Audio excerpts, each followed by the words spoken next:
Is Pimsleur a scam? No. But was how I was using Pimsleur a scam? Yeah, I was scamming myself. Story time. Let's get into it. All right.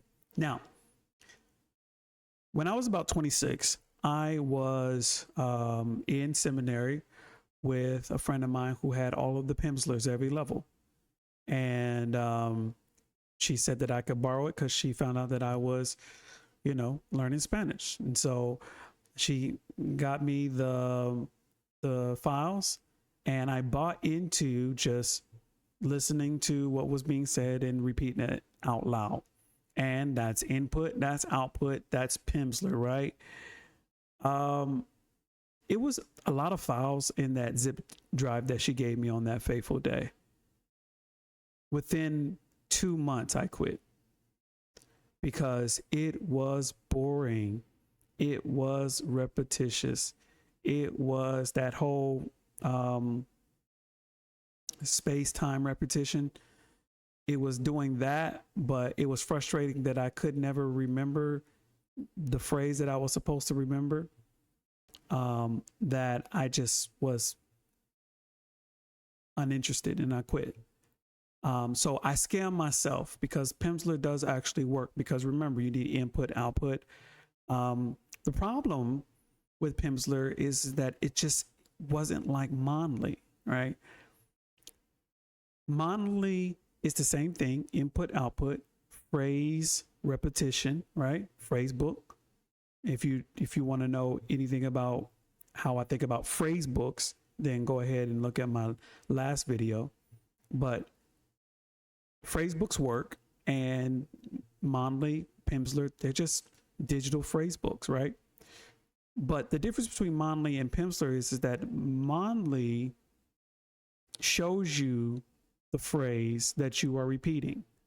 So it's not like Pimsleur, like you could just go in your car and just go somewhere and listen to it and repeat it while you drive.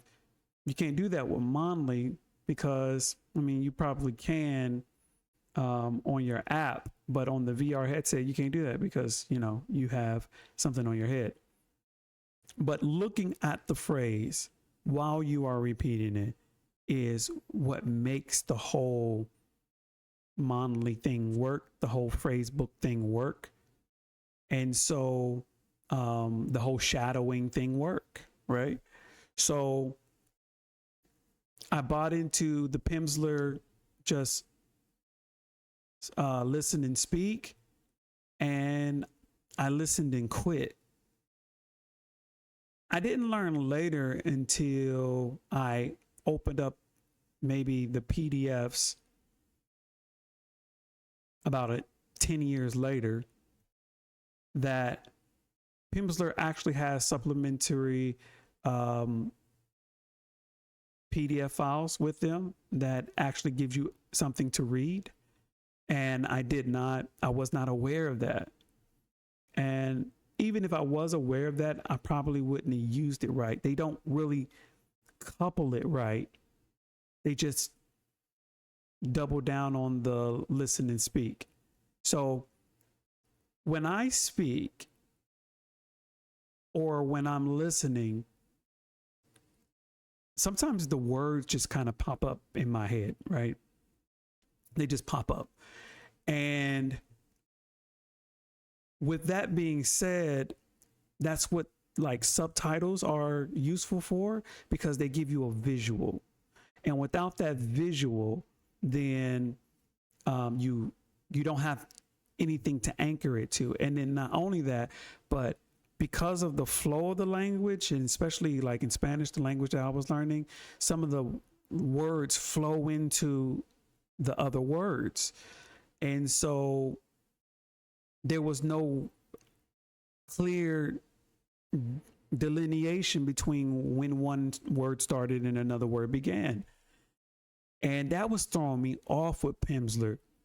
So Monly, because they gave me the sentence that I could visually so I can see, I was able to put two and two together. I was able to put the repetition together with the visual, with the listening, with the speaking, and it all kind of came together. That is the missing element with Pimsleur. And Pimsleur doesn't do a good job with adding that visual element. And I really struggled. I really struggled with Pimsleur.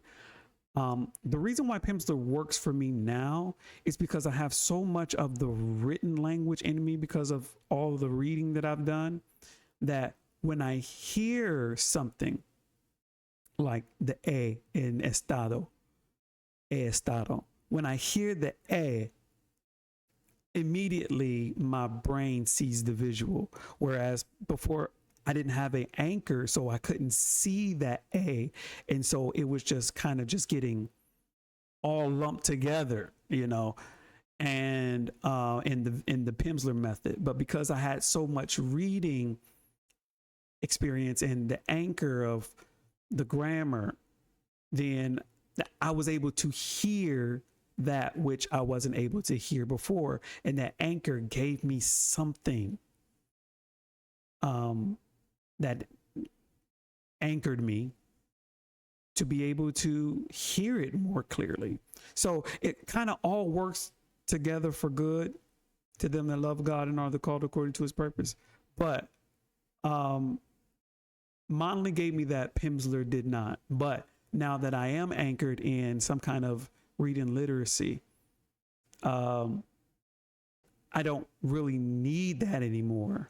So the Pimsleur does work for me, but I needed a certain amount of reading literacy, and I needed a certain amount of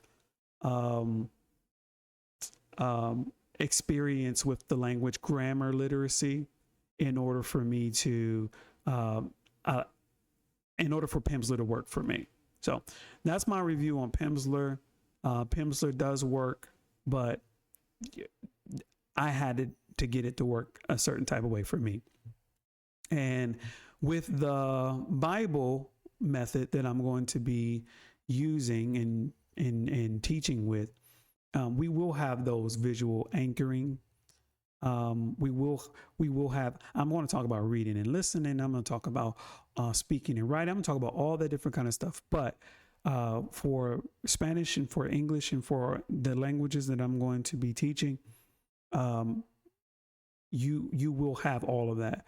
You will have the Monley method. You will have the shadowing method. You will have the Tony Marsh method. You will have all the methods that you need in order to make it work for you. And then even with the Monley method, and even with the Pimsleur method, and even with the shadowing method and the Tony Marsh method and all that different kind of stuff, all those other things do not have the Bible included in it. So if you are very, very familiar with the Bible, then this is actually your method. The method that I'm about to lay out for you, that is going to be your method. And I'm going to talk about why the Bible, in one of these videos, I'm going to get to it. I'm going to talk about why the Bible is the perfect method. All right. So if you agree with me, please leave a comment. Stay on the playlist. Okay. I'm not just making these videos just haphazardly. This is a mental process that I am sharing with you of what worked for me, what didn't work for me, and why we're doing it the way we're doing it now with the Bible for fluency. So I'm going to leave some links in the description bar if you want to know more about the Pimsleur method and other people who have reviewed Pimsleur. Okay, this is Bishop D.D. Lattimore with the Metaverse Bible Study Podcast on YouTube. Stay in the playlist. I'm telling you. Talk to you later.